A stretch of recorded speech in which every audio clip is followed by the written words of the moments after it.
नमस्कार दोस्तों, जन मुद्दों की बात धर्मराज के साथ मेरे शो में आप सबका स्वागत है।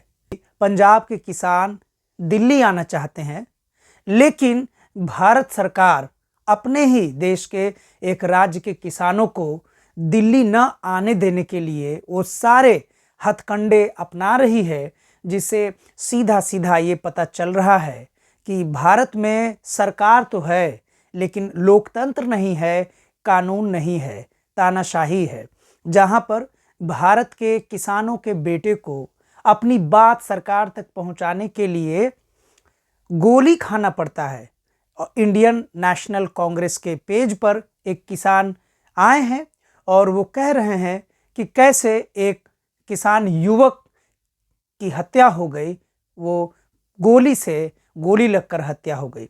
हालांकि डर का माहौल इतना है कि वहाँ के डॉक्टर जहाँ पे पोस्टमार्टम कर रहे हैं, जो एक्सपर्ट डॉक्टर हैं, इतने बड़े मुद्दे पर जो अपनी बात रखने जा रहे हैं, किसान के मुद्दे पर जो डॉक्टर पोस्टमार्टम करने जा रहे हैं, वो कल तक आशंका व्यक्त कर रहे थे कि इस युवक की हत्या गोली से हुई है या कैसे हुई है, इसे ठीक से नहीं कहा जा सकता। हालांकि जब सामने से पीटीआई का वीडियो से ट्विटर भर गया, जब एक्स यानी पुराना ट्विटर के बारे में इलॉन मस्क का बयान आ गया कि भारत की सरकार ट्विटर पर दबाव डाल रही है उन सारे अकाउंट को बंद करने के लिए, कंट्रोल करने के लिए, ख़त्म करने के लिए, संवाद को रोकने के लिए, तो वो भारत में बंद करेंगे। लेकिन इलॉन मस्क ने यह बिल्कुल कह दिया, खुलकर कहा है कि यह गैर लोकतांत्रिक है, तानाशाही है। इसका रिपोर्ट बीबीसी न्यूज़ हिंदी ने भी छापा। पिछली बार जब प्रधानमंत्री नरेंद्र मोदी ने कहा था किसानों के मुद्दे पर ही कि उनकी तपस्या में कमी रह गई है, लगता है कि इस बार वो पूरी तपस्या करके आए हैं। मोदी सरकार पूरी तैयारी के साथ शंभू बॉर्डर पे मौजूद है और वह जी जान लगा देगी कि पंजाब के किसान अपनी बात को लेकर दिल्ली न पहुँचे। भारत के इतिहास में बहुत पुराने समय की बात तो नहीं है, भारत के इतिहास में जंतर मंतर नाम की एक जगह हुआ करती थी। इस जंतर मंतर पर भारत के नागरिक, पूरे भारत के नागरिक अपनी अपनी बात लेकर, अपने मुद्दे लेकर सरकार के सामने रखने के लिए आते थे और वर्षों वर्षों तक वहाँ पर धरना देते थे, हड़ताल देते थे।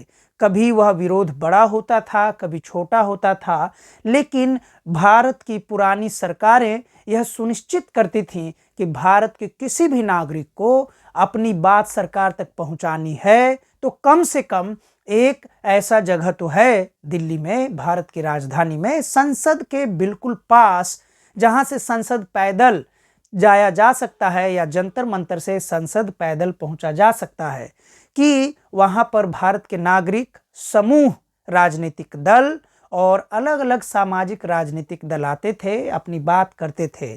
पंजाब के किसानों का सिर्फ इतना ही जिद है कि वे अपनी बात यानी कि एमएसपी, मिनिमम सपोर्ट प्राइस पर अपनी बात सरकार के सामने रखना चाहते हैं। पिछली बार भारत की सरकार ने उनसे वादा किया था कि किसान बिल जो भारत सरकार, मोदी सरकार लाई थी, उसे लागू नहीं करेगी। उसी आंदोलन के दौरान एमएसपी को भी लागू करने की बात की गई थी कि मोदी सरकार एमएसपी पर पहल करेगी। करीब 1.5-2 साल हो गए, लेकिन अभी भी मिनिमम सपोर्ट प्राइस यानी पूरे भारत के किसानों का जो मुद्दा है, जिसका नेतृत्व पंजाब के किसान, हरियाणा के किसान और उत्तर प्रदेश के किसान, मुजफ्फरनगर के किसान कर रहे हैं कि एमएसपी को लागू होना चाहिए। क्योंकि आप देखेंगे कि महंगाई इतनी ज़्यादा है, आम जनता साधारण सा चावल 40 रुपये, जिसे आप बहुत चाव से नहीं खा पाएंगे, थोड़ा अच्छा चावल 55 रुपये, 60 रुपये, 65 रुपये, 70 रुपये, इतना महंगा चावल और करीब 40 रुपये किलो आटा खरीद रही है। लेकिन किसानों का कहना है कि उनका उचित मूल्य उन तक नहीं पहुंचता। आज मैं चावल लाने गया, जब चावल लाने गया, अचानक से एक चावल में 5 रुपये का फासला आ गया कि जो चावल मैं महंगा में भी 50 रुपए किलो ले रहा था, वो अचानक से 5 रुपए बढ़ा के यानी 55 रुपए किलो दे रहे थे। मैंने दुकानदार से पूछा कि पहले तो 1 रुपए 2 रुपए बढ़ती थी मूल्य तो बात समझ में आती थी, लेकिन अचानक से 5-5 रुपए।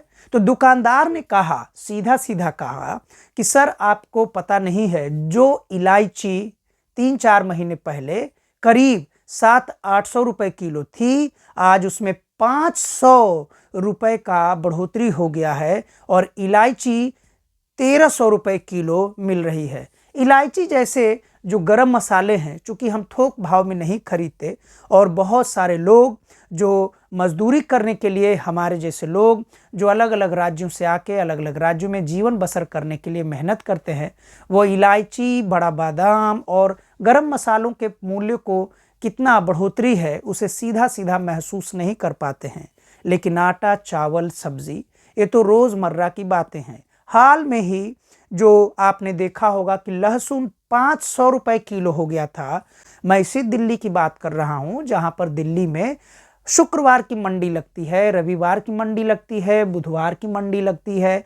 दिल्ली में कम से कम यह सुविधा है कि जनता की सुविधा के लिए कई प्रकार की, कई दिन, सप्ताह में कई दिन मंडी लगती है, जिसमें सामूहिक रूप से गरीब परिवार के लोग भी सप्ताह में 2 से 3 बार मार्केटिंग कर सकते हैं और अपने परिवार के साथ मेहनत करके गुजर बसर कर सकते हैं। लेकिन यह गुजर बसर भी बड़ा मुश्किल हो गया है। भारत के किसानों ही नहीं बल्कि आम नागरिकों की हालत भी इतनी खस्ता हो गई है कि आप अपने घर से निकलिए, दिल्ली में अगर आप हैं या किसी राज्य में हैं, और अगर आप प्राइवेट ऑटो लेना चाहेंगे, क्योंकि पूरे भारत की सरकारें सरकारी सुविधाओं को लेकर बहुत उदासीन रही हैं, अगर आप ऑटो वाले से बात करेंगे विशेषकर दिल्ली में, तो आपका 10 से 15 मिनट का वक्त ऐसे ही ज़ाया हो जाएगा, बर्बाद हो जाएगा। क्योंकि ऑटो वालों का कहना है कि 6-6 महीने में शायद ही कोई ऐसा ग्राहक मिलता है जो ईमानदारी से सीधा सीधा कहता है कि मीटर चलाइए और गंतव्य स्थान के लिए चल दीजिए। यह तो रोजमर्रा के जीवन की बात है। मोदी जी जो किसानों को नहीं आने देना चाह रहे हैं, जो मोदी सरकार जो किसानों को दिल्ली नहीं आने देना चाहती है, बल्कि एक आंदोलन के कारण पूरी दुनिया में भारत की लोकतंत्र की साख को ताक पर रखकर पूरे एक्स पर, ट्विटर पर किसानों के, संगठनों के, व्यक्तियों के जो अकाउंट बंद किए जा रहे हैं, रोक दिए जा रहे हैं, बल्कि YouTube पर भी हमने अपने ही चैनल में, आपने देखा होगा अंग्रेजी के चैनल में, हमने डॉक्टर अभय कुमार नाम के पत्रकार के उस वीडियो के बारे में चर्चा की, जिसको परसों ही चौथा रोज अपलोड किया गया था। उसमें इतनी सी बात कही गई थी कि गांधी की दृष्टि में किसान और किसान आंदोलन को कैसे देखा जा सकता है, जिसमें किसी भी प्रकार की उत्तेजना या भड़काऊ चीज़ें नहीं थी। उस भाषण तक को जो मीडिया स्टार वर्ल्ड पे दिया गया था, YouTube ने वहां से रिमूव कर दिया। तो मुझे डर लग रहा है मोदी सरकार की इन चेतावनियों से कि मोदी सरकार पता नहीं किसका अकाउंट बंद कर दे, किसका चैनल बंद कर दे और किसके साथ क्या हो जाए, किसके ऊपर रासुका यानी राष्ट्रद्रोह का कानून लगा दे, राष्ट्रीय सुरक्षा कानून लगा दे और उसके अंदर उसे किसी भी नागरिक को जेल में बंद कर दे, सड़ने पर मजबूर कर दे। भारत का लोकतंत्र बहुत ही चुनौती भरे रास्ते से गुजर रहा है। ये बातें मैं कई दिनों से कहना चाह रहा था, लेकिन मोदी सरकार से मैं डरा हुआ था, क्योंकि मोदी सरकार में सिर्फ वही पत्रकार नहीं डरा हुआ है जो या तो गोदी गैंग का हिस्सा है या फिर उसके पास कम से कम अपनी जान का डर नहीं है। मैं एक डरपोक पत्रकार हूं, मैं सरकार की आलोचना नहीं करना चाहता हूं, लेकिन ये वो सच हैं जो हम रोज बरोज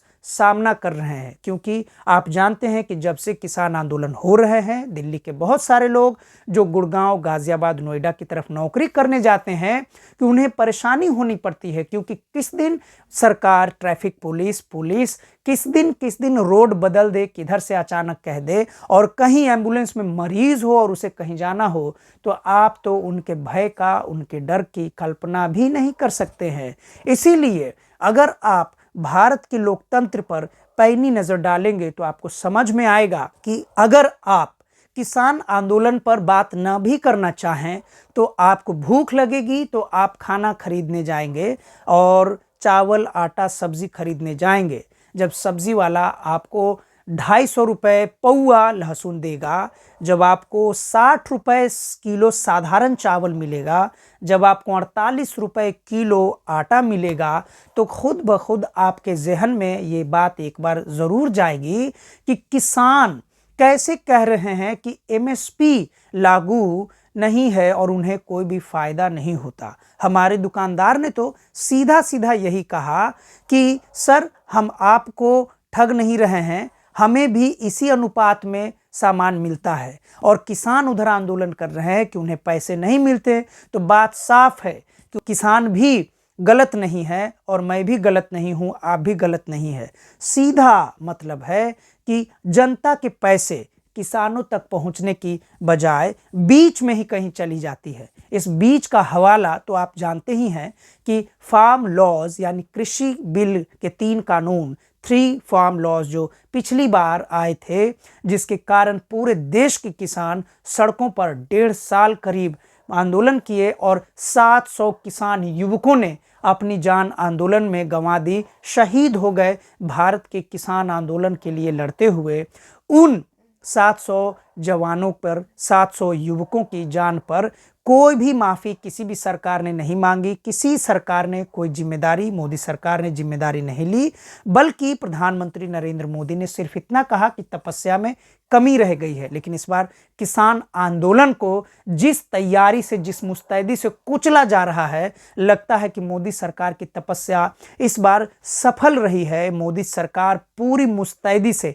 आप वीडियो देख रहे होंगे ट्विटर पर या किसी भी फेसबुक पर या सोशल मीडिया पर या यूट्यूब पर, कि कैसे अजीबोगरीब अस्त्र शस्त्र किसानों के ऊपर चलाए जा रहे हैं। ऐसे ऐसे हथियारों का इस्तेमाल किया जा रहा है जो समझ के परे है। वो समझ में नहीं आ रहा है कि इसे पढ़ा लिखा इंसान भी किस हथियार की कैटेगरी में, श्रेणी में रखेगा।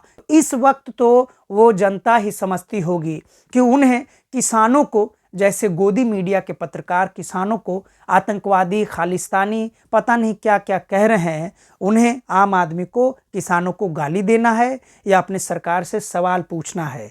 किसानों को गाली देने का आलम तो यह है कि पश्चिम बंगाल के एक एसपी को खालिस्तानी भीड़ ने कह दिया। और ये भीड़ कोई भीड़ नहीं थी, ये भीड़ वो थी जो ममता बनर्जी सरकार के खिलाफ, यानी आप समझ ही सकते हैं कि पश्चिम बंगाल में कौन पार्टी विपक्ष में है और किस पार्टी के लोग एक सरदार जीएसपी को, सुपरिटेंडेंट ऑफ पुलिस को खालिस्तानी कह सकते हैं। यह बात कुछ भी छिपी हुई नहीं है।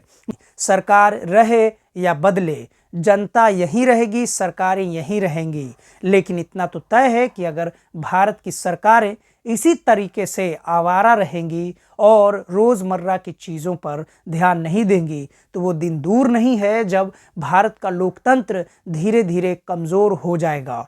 अगर आपको मेरा चैनल दैनिक अंबेडकर अच्छा लगता है तो आप इसको लाइक कीजिए, सब्सक्राइब कीजिए, शेयर कीजिए। ऐसे तमाम जन मुद्दों पर हम आपके सामने आते रहेंगे और आपके मुद्दों को उठाते रहेंगे। फिर मिलेंगे नए एपिसोड के साथ।